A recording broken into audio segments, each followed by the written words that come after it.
Assalamualaikum warahmatullahi wabarakatuh. Alhamdulillah rabbil alamin. Allahumma shalli wa sallim wa barik ala sayyidina Muhammadin wa ala alihi wa ashabihi ajmain.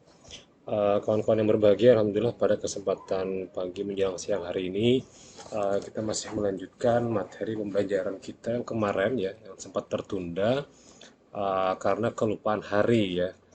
Pikir hari itu hari Selasa ya, apa Rabu. Ternyata saya jadwal ya, minta maaf ya. Baik, hari ini tentang hadis yang ke-33 sampai ke-40 ya. Jadi kita fokuskan hari ini selesai hadis ke-33 sampai 40 karena mungkin hari ini dan minggu depan itu pengumpulan tugas akhir yang sifatnya 10 hadis kemarin ya. Beserta dengan takhrij hadisnya atau dengan siapa rawi dan sanadnya seperti yang saya berikan softwarenya ya. Nah, boleh juga Anda menggunakan software di internet, Play Store atau HP, ya bisa juga ya. Nama aplikasinya Anda boleh klik nanti di internet, eh, Play Store, ya. Di Play Store itu cari namanya Mausu'ah Al Hadis Islam Web, ya. Saya akan kirim nanti di WA, ya. Mausu'ah Islam Hadis di eh, websitenya ya, di Play Store. Jadi kawan-kawan nanti bisa mulai ke sana apa saja dan bagaimana caranya, gampang tinggal ketik saja ya nama-nama di situ atau nama hadisnya apa yang mau dicari ya. Dan di sana lengkap dengan bahasa yang mungkin memang bahasa Arab ya. Nah, saya ketik dulu di HP ini supaya kawan-kawan mengirim. Ketik saja nama ini untuk takhrij hadis via HP.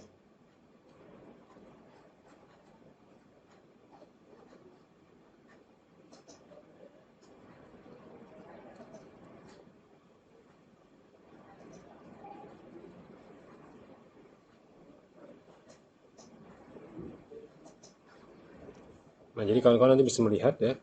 Ini saya sharekan di HP kawan-kawan nama yang bisa diklik untuk takhrij hadis ya. Nah, boleh nanti diambil salah satunya. Gampang aja, memang bahasa Arab tapi ya apa ya, tinggal cari aja semuanya ya.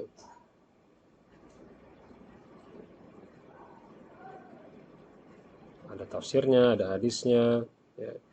Tapi kalau yang tadi versi internet mungkin ya agak sedikit harus download dulu ya. Harus download dulu kemudian nanti akan saya tampilkan bagaimana cara takhrij hadis via HP ini. Tapi ini kita untuk buat hadis dulu, nanti baru itu saya pakai HP ya. Untuk merekam pakai HP saja. Ya. Baik, hadis yang ke-33 hadasana Abdullah bin Yusuf wa akhbarana Malik an Nafi' an Abdullah bin Umar radhiyallahu anhu Rasulullah qala naha 'anil muzabanah wal muzabanatu ishtira'u thamari bit tamari kailan wa bai'il karam biz zabibi kailan. Telah menceritakan kepada kita Imam Bukhari telah menceritakan kepada kami Abdullah bin Yusuf Abdullah berkata daripada Malik an-Nafi' an Abdullah bin Umar radhiyallahu anhu berkata Rasulullah SAW bersabda melarang al-muzabanah, jual beli muzabanah. Al-muzabanah adalah menjual kurma masak dengan kurma basah, jadi bahurupan ya, dengan timbangan tertentu dan menjual anggur kering dengan anggur basah dengan timbangan tertentu ya. Jadi bahasa banyak itu makal ya, makal menjuali orang supaya berat timbangannya ya. Maka pesan-pesan hadisnya Rasulullah SAW memperbolehkan jual beli. Kedua, jika jual beli itu ada yang tidak jelas maka tidak boleh diperbolehkan. Jadi kalau memang tidak jelas bandanya jangan diperjualbelikan. Salah satu bentuk benda yang tidak boleh diperjualbelikan adalah muzabana atau jadi kita itu menjual dengan cara mengakali orang ya. Orang jual mangga di atasnya yang matang, di dalam bawah-bawahnya ini agak sedikit busuk sebagainya. Nah, ketika orang minta aku nukar aja sekilo, sekalinya diambilnya yang busuk-busuk gitu tanpa disebutkannya kenapa jadi ini, kenapa jadi harusnya dijelaskan ya, kenapa jadi busuk sebagainya ya, agar tidak ada yang namanya kesalahpahaman dalam jual beli transaksi dan sebagainya. Nah, itu namanya jual beli muzabana. Uh, atau modelnya menghurupi, bisa juga menghurupi benda-benda yang sifatnya korma basah dengan korma kering ya, dihurupinya ternyata yang basah tadi berat ya, karena memang kan timbangannya jadi berat ya karena berat karena basah gitu ya. Nah, maka juga kada boleh menimbang menjual barang yang timbangannya dilebihkan atau dikurangi, makanya bagusnya dilebihkan saja, jangan sampai dikurangi timbangan tersebut ya. Hadis selanjutnya 34 kalau Imam Bukhari rahimahullah Hadatsana Abdullah bin Yusuf akhbarana Malik an Nafi' an Abdullah bin Umar radhiyallahu anhu Rasulullah sallallahu alaihi wasallam naha an bai'is astimar hatta yabdu wa salahu wa nahal bai'a wal muta'a. Rasulullah SAW melarang jual beli buah-buahan hingga sampai buah itu telah nampak jadinya. Jadi kalau penjual ingin menjual buah yang mentah di pohon itu kada boleh. Ya, jadi jawabannya naha an bai'is hatta yabdu wa salahuha. Kada boleh menjual yang masih mentah. Misal nih, saya punya pohon, pian mau beli. Pak, ulun hendak nukari mangga pian yang di pohon tun. Ya, aku jual berapa sepohonan. Dijual seberapa banyak? Misalnya 2 juta. Ya, aku tukar harga mangga ini 2 juta. Tapi ulun memutiknya kaina imbah inya masak. Nah, itu ada boleh. Ya, ada boleh. Kenapa? Karena jual belinya ngarannya bai'simar hati jual salah wajib melarang. Kalau memang hendak membeli, tunggu masak dulu. Tunggu masak. Kalaupun mau beli sepohonan tadi, ambil langsung yang mentah tadi. Ya, ambil sepohonan bertahan. Nah, itu boleh. Tapi kalau menjual dalam bentuk yang sifatnya kayak tadi, ya, masih mentah, ya, dimulai dijual, yang pas masaknya diambil. Nah, itu ngarannya kasihan si penjualnya nanti, ya. Pas masak kalanya gana bener masaknya, nah lalu sangkal. Nah, itu namanya zalim. Ya. Maka naha an bai'is simar hatta yabdua salahuha, ya.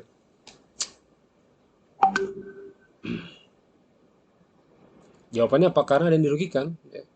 Jadi larangan yang kenapa dilarang itu karena merugikan orang lain. Gitu ya.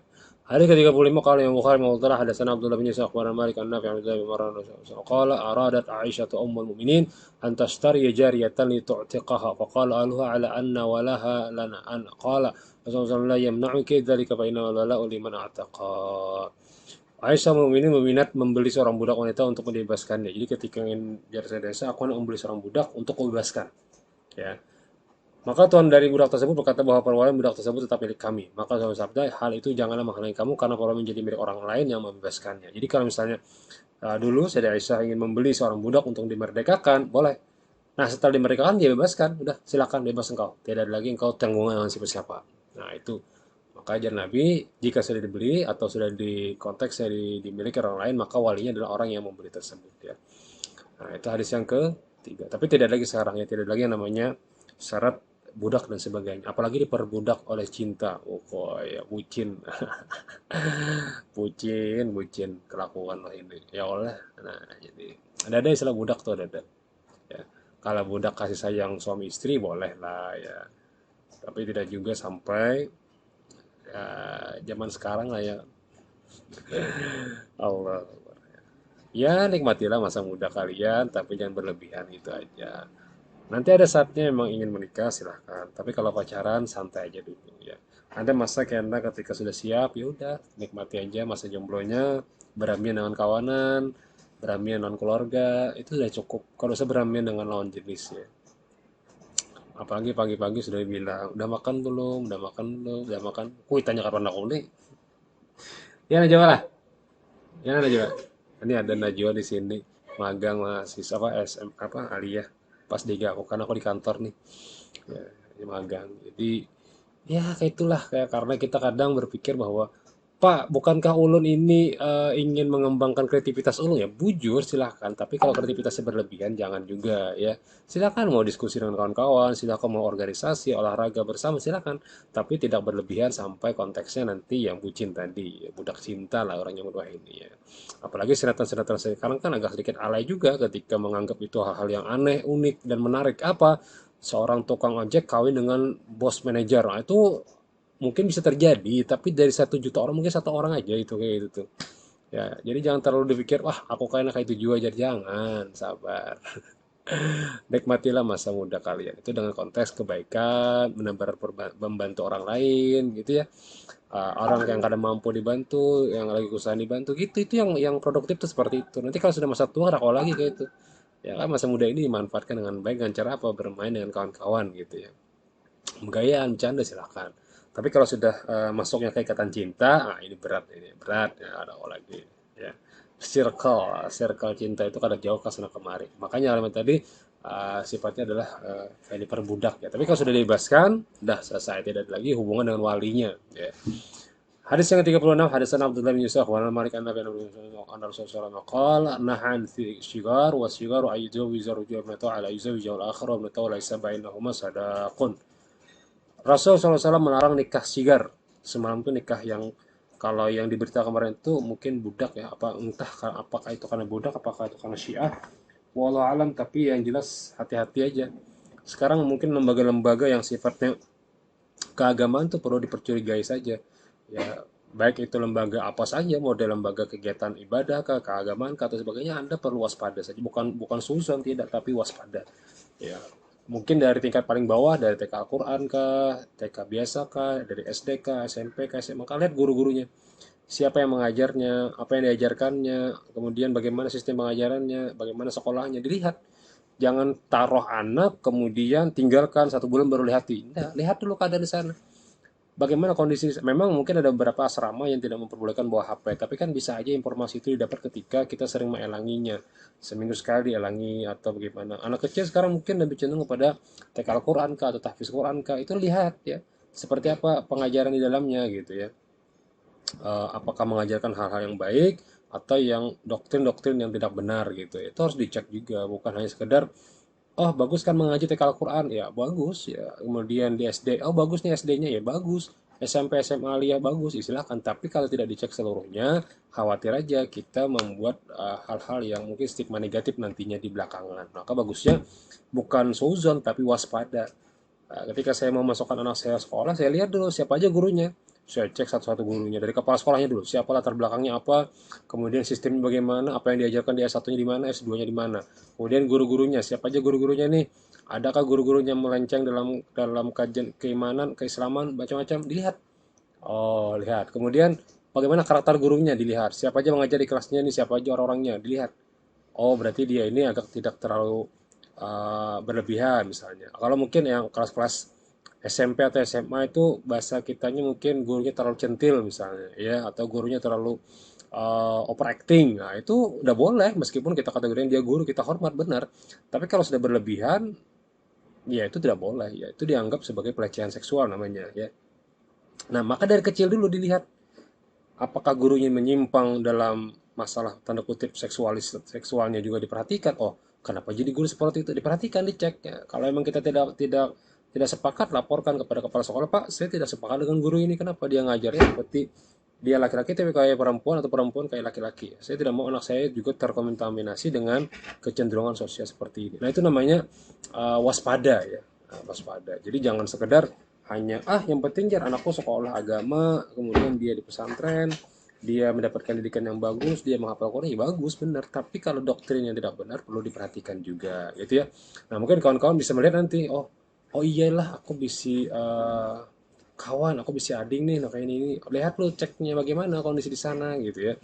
Benar nggak sih sistem pendidikannya? Atau yang mungkin karena kita Najwa lah, sesekali kita adakan kayak Najwa lah, podcast Najwa. Ya, Najwa ini di Madrasah Aliyah Negeri Model, dua model Banjarmasin. Di sini magang ya. Podcast Najwa ya, podcast sistem pendidikan, sistem pembelajaran, diskusi gitu ya, ringkas-ringkas saja sih, tidak terlalu berat gitu ya. Nah, kadang ada Najwa yang agak unik ya di sekolah itu. Ada mungkin kali ya, ada yang kajian rohanisnya, kajian keagamaannya agak fundamental, berlebihan gitu ya.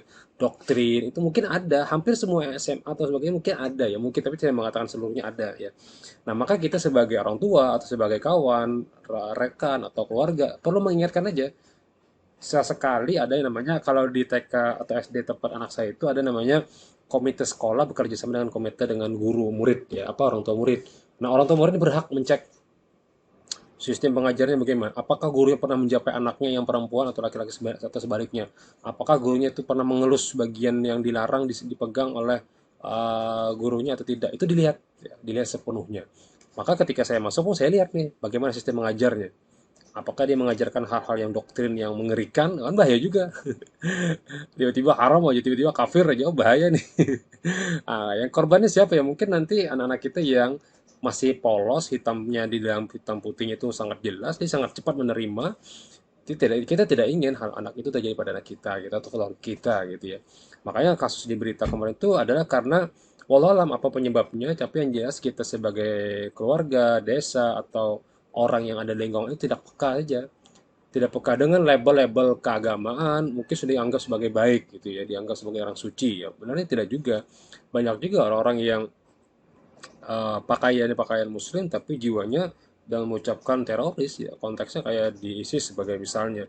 Kan tulisannya tuh la ilaha Muhammad Rasulullah tuh, lambangnya, benderanya. Entah apakah dia benar Islam atau tidak, yang jelas dia sudah membunuh orang lain, itu tidak boleh itu. Doktrinnya apa? Awal alam kita nggak tahu doktrinnya apa. Nah, itu yang perlu kawan-kawan lihat ya, kondisi sekarang itu bagaimana ya. Oke, kita lanjut dengan Rasulullah SAW melarang nikah sigar ya, nikah sigar. Kalau nikah mut'ah bang Pak sama, nikah mut'ah juga tidak boleh ya. Artinya nikah berjangka. Dengan doktrin akhirnya mau dinikahi, itu tidak boleh, itu tidak ada istilah nikah sementara.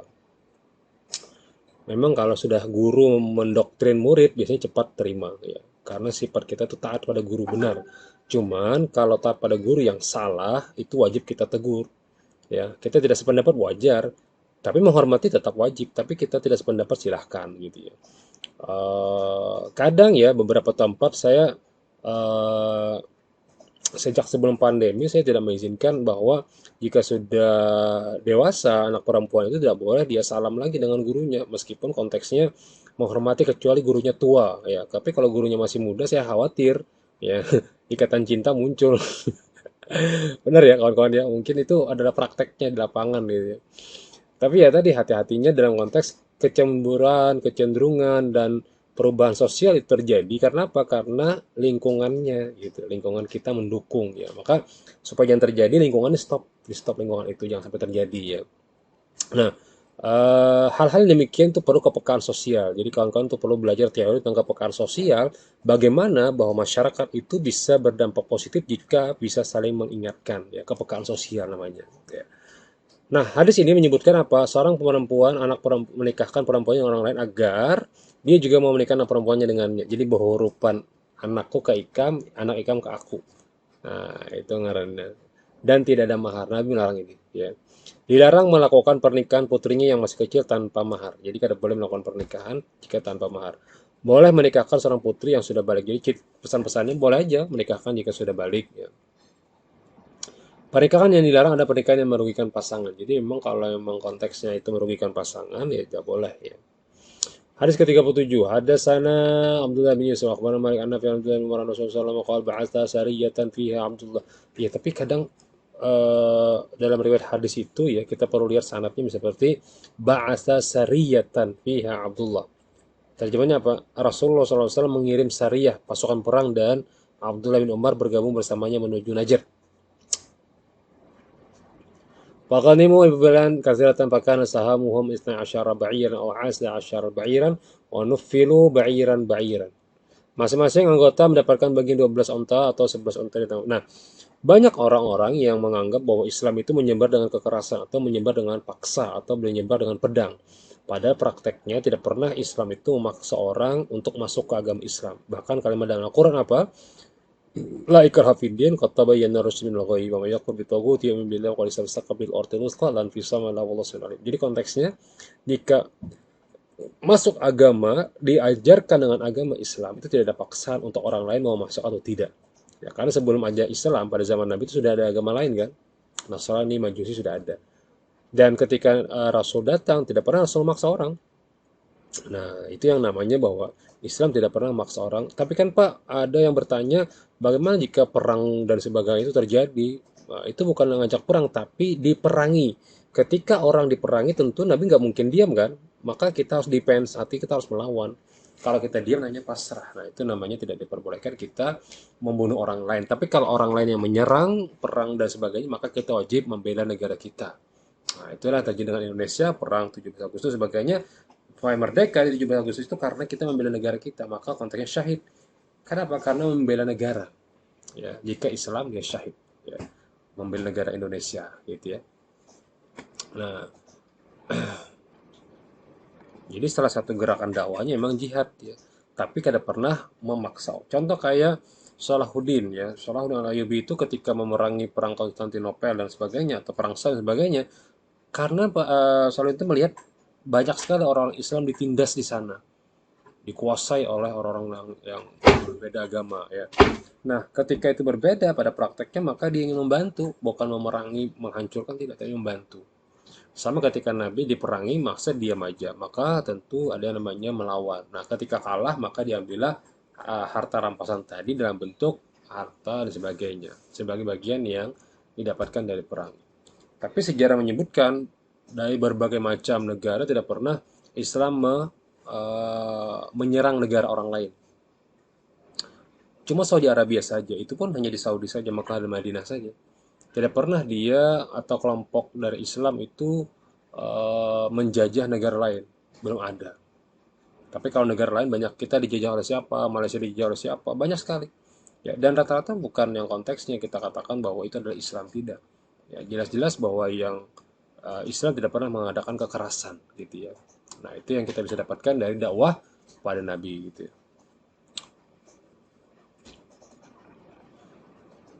Hadis ke-38, hadatsana Abdullah bin Yusuf qala akhbarana Malik an-Nafi' an Abdullah bin Umar anna Rasulullah sallallahu alaihi wasallam sabaqa bainal khayl allati us'ubirat min al-hafiya wa amuddaha thaniyatul wada'i wa sabaqa bainal khayl allati lam tudmar min thaniyati ila masjid Bani Zuraiqin wa anna Abdullah bin Umar kana fi man sabaqa. Rasulullah SAW bersabda, Rasulullah pernah mempertandingkan antara kuda yang disiapkan untuk pacuan yang jarak ini mulai dari Haifa sampai Sanatul Wada, dan kuda tersebut tidak disiapkan untuk pacuan yang dimulai dari Hafiyah hingga Masjid Bani Zuraik. Abdullah bin Umar adalah termasuk orang yang mengikuti pacuan tersebut. Ini namanya berlomba. Maka ada yang namanya istilahnya perlombaan. Lomba lari karung, bukan lari sebenarnya ya. Lomba loncat karung, karena tidak bisa lari karena dalam karung. Naik pinang dan sebagainya. Tapi diusahakan lomba-lomba demikian jangan sampai ada yang namanya unsur judi. Di mananya unsur judinya Pak? Ketika kita berkumpulan. Kita berkumpulan, uangnya dikumpulkan, kemudian dijadikan sebagai hadiah. Nah, pada akhirnya uang itu seperti judi. Kita berlima misalnya, kumpulkan duit 5.000 seorang, atau kumpulan 25.000. Main. Setelah kalah, bertahan, satu menang, maka yang menang ini mengambil duit 25.000 tadi. Pertanyaannya, apakah ini judi? Iya. Sekarang kiaskan. Lomba lari karung, kumpulan 5.000 seorang, orang ber-10, atau kumpulan 50.000. Siapa yang menang dapat 20.000 atau 30.000, nomor 2 dapat sekian, dapat nomor 3 sekian. Akhirnya apa? Seperti judi kan? Nah, maka hindari hal itu. Kalau mau jual, kumpulannya jangan dari pemain, dari masyarakat saja. Ya, misalnya 17 Agustusan nih, yuk kita mau kumpulan yuk. Atau kalau di sekolahan, kumpulannya sebertaan. Nah, untuk apa? Untuk hadiah. Silahkan. Nah, itu ada apa untuk lomba-lomba silahkan. Ya, beramian untuk lomba-lomba. Tapi kalau kadang saya juga nanya dengan anak-anak yang apa sekarang itu ketika lomba futsal dan sebagainya, biasanya sudah ada hadiahnya. Hadiahnya sekian dari iklan ya atau dari siapa yang bisa membantu ya. Nah, sementara yang belum ada sama sekali, nah itu jangan digunakan sebagai bagian daripada hadiah ya.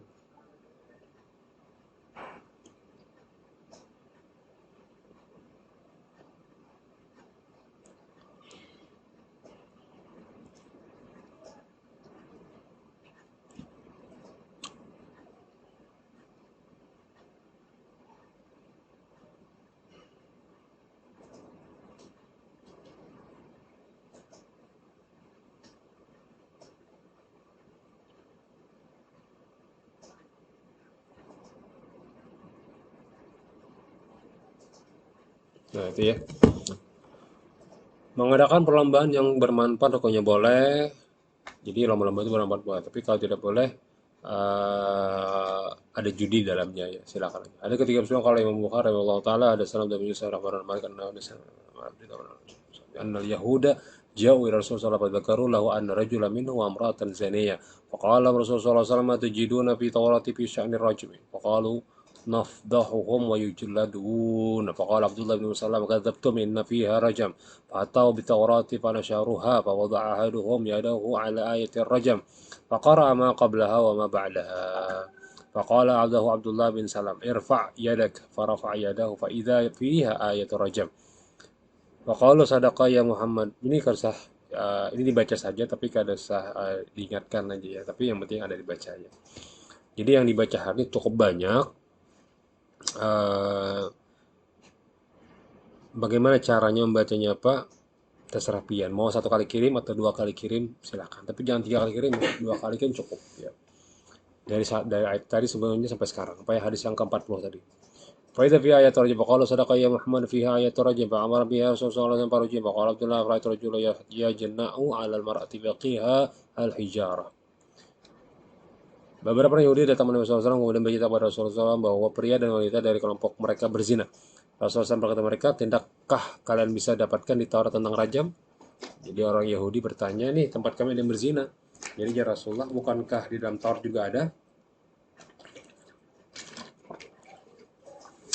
Mereka berkata, kami mempermalukannya. Jadi jargon Yahudi, jika ada yang berzina, nah itu juga ya hati-hati kawan-kawan yang pada prakteknya lagi berada di tempat di Banjarmasin, dari rumah yang jauh, mengkos dan sebagainya. Hindarilah perbuatan yang sifatnya menuju pada perzinahan. Hindari perbuatannya ya. Perbuatan itu bukan berarti zinanya, tapi perbuatan dari sampai menuju zinanya ya. Makanya kawan-kawan yang ngekos, kalau bailang ke rumah binian tuh jaga batasan auratnya, jaga ya. Jangan berlebihan, binian juga jangan terlalu kecil benar gitu. Nah. Iya Najwa. Ada lagi kekejalan binian tuh Najwa. Hah? Jujur Najwa. Nah, jujur jangan Najwa, binian tuh jangan tapi kecil. Lakian tuh apa tuh bilang binian tapi nama kecil. Bang, tukar kan sih bang nasi goreng bang. Ah, mah sakit kepala kan melihat. Ya Allah, nah hati-hati ya. Boleh lah minta tukaran tapi titip duitnya. Jangan kawan nih sudah jauh-jauh mengkos di Banjar pulang tukaran nasi goreng pulang kawan gak dapet duit. Nah paksa aja ngaran tadi bucin tadi. Nah jadi jangan gitu ya. Santai aja pin bujur santai aja. Ada aja tuh yang sudah siap mintaran oh ya Allah. Sudah saatnya ulun, tolong carikan jodoh ulun yang tepat. Entah itu kawan ulun waktu aliyah bahari, atau kawan ulun waktu SMA, atau kawan ulun waktu kuliah, terserah pian ya Allah. Jika pian tunjukkan yang baik, ulun terima. Jika ulun tunjukkan yang kada baik, tolong jauhkan daripada ulun. Nah, ada aja tuh kayaknya datang. Curhat ulun Allah. Ada aja datang berdatang. Oh, umanya si Anu. Adakah sudah kawannya anak pian nih? Belum. Ya, nah, selesai dah. Ya, dosa nang kayak orang-orang hendak yang berlebihan. Tapi Pak, kayaknya bila ulun kada dapat itu, ulun hendaknya ini jadi suami ulun. Prep. Masa sudah panggil Abi Umi di kampus? Abi, di mana pian? Oma. Umi, iya. Lebay kan. Dosa ya. Hati-hati. Tapi yang harusnya nafsu bisa terjadi. Ya, nafsu bisa terjadi. Apalagi bilanya rayuannya rayuan maut. Rayuannya menggila. Nah, kalau pakan binian, kalau lagi pandil sudah. Allah. Berlindunglah pada setan yang terkutuk. Ya. Kalaupun mau terjadi juga, ingatkan. Ya, ingatkan aja. Ingatkan kawan gitu. Abdullah SAW berkata, kalau sudah berbohong, sesungguhnya ada dalam hukumnya raja. Mereka membawakan kitab Taurat dan membukakannya. Salah seorang dari mereka menutupi dengan tangannya ayat rajam dan membaca ayat sebelum setelahnya. Abdullah bin Salam pun berkata pada si baca, angkatlah tangan kamu, maka terlihatlah ayat rajam di situ. Maka akhirnya berkata, Muhammad benar. Di dalamnya terdapat ayat rajam. Maka Rasulullah SAW memerintahkan keduanya untuk dirajam, lalu dirajamlah keduanya. Aku melarang laki-laki melindungi yang wanita dari lemparan batu. Jadi jar Abdullah bin Umar sampai-sampai ketika dirajam tadi, lakiannya masih melindungi coba dari lemparan batu tadi. Pada berzina sudah. Nah, dalam Al-Quran, dalam Islam, konteks berzina jika dia sudah punya suami dan istri, itu juga dirajam. Tapi jika dia belum pernah menikah, dia hanya diasingkan. Jarwah ini itu dipenjara di tempat yang jauh, sekira lupa kejadian tadi. Tapi Islam Indonesia kadang menganut rajam apa hukum Islam ya. Jika dia dirajam, denda. Jika dia selingkuh, ya mungkin konteksnya dia minta cerai. Kadang yang namanya disanksi kadang. Tapi kalau dia berzina, dikontekskan dia masih pemuda, ya di penjara mungkin jika di videokan. Tapi kalau kadang ya mungkin santai-santai aja Indonesia ini. Ya.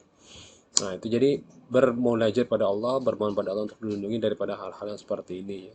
Apalagi zaman sekarang, zamannya Android di tangan Anda, semua kegiatan HP sebagainya ada di tangan Anda. Ya. Maka bijak-bijaklah dalam menggunakan HP dan sebagainya. Ya. Hadis ke-40 hadasana Abdullah bin Umar sekolah mana mereka Nabi an Abdullah bin Umar Rasulullah Umar bin Khattab ra'a al-khullatan siyara'a 'inda bab al-masjid faqala ya Rasulullah law ishtarayta hadhihi al-bista yawm al-jum'ati wa idha qadimu 'alayka faqala Rasulullah inna ma yalbasu hadhihi man la khalaqa lahu fil akhirah thumma ja'at Rasulullah SAW min hulal fa'ata Umar bin Khattab radhiyallahu minha hullatan faqala Umar ya Rasulullah kasawtani wa qad kunta fi hullati utaradi Kuma qulta qala Rasulullah inni lam aqsuha litalbisa fakasaha Umar bin Khattab akhan lahu bi Makkah musyrikan. Suatu hari Umar bin Khattab melihat pakaian terbuat dari sutra di depan masjid. Lalu berkata, wahai Rasulullah, seandainya engkau membeli pakaian ini memakai pada Jumat atau menemui para utusan jika mereka datang menemui Rasulullah SAW menjawab, sesungguhnya memakai pakaian ini mereka tidak dapat pakaian apa-apa di akhirat. Larangan menggunakan pakaian dari sutra murni, ya, yang mahal benar ya. Rasulullah SAW kemudian memperoleh beberapa pakaian, lalu Rasulullah SAW memberikannya kepada satu potongnya ke Umar bin Khattab. Beliau pun berkomentar, wahai Rasulullah, engkau memakaikan kepadaku pakaian ini, sedangkan engkau berkata Rasulullah, yang pernah kau katakan. Rasulullah menjawab, saya tidak memberikannya untuk kamu pakai. Maka Umar bin Khattab memberikannya kepada salah seorang saudaranya yang masih musyrik di Makkah. Rasulullah SAW menyukai kesederhanaan, suka sederhana. Rasulullah juga memilih kehidupan di akhirat daripada bersenang-senang di dunia. Umar bin Khattab memilih mengikuti langkah Rasulullah SAW. Kalau Anda bagaimana? Demikian apa yang bisa kita sampaikan mengenai hadis, 40 hadis yang sudah kita pelajari bersama. Mudah-mudahan apa yang kita baca mendapatkan berkah dari Allah SWT dan mendapatkan syafaat Rasulullah SAW dari apa yang kita baca, hadis-hadis dari yang sudah kita sampaikan dan kita baca di WA group atau secara umum di sini, gitu ya. Jazakumullah khair jazaa, subhanakallahumma wa bihamdika, asyhadu an la ilaha illa anta, wa astaghfiruka wa atubu ilaik.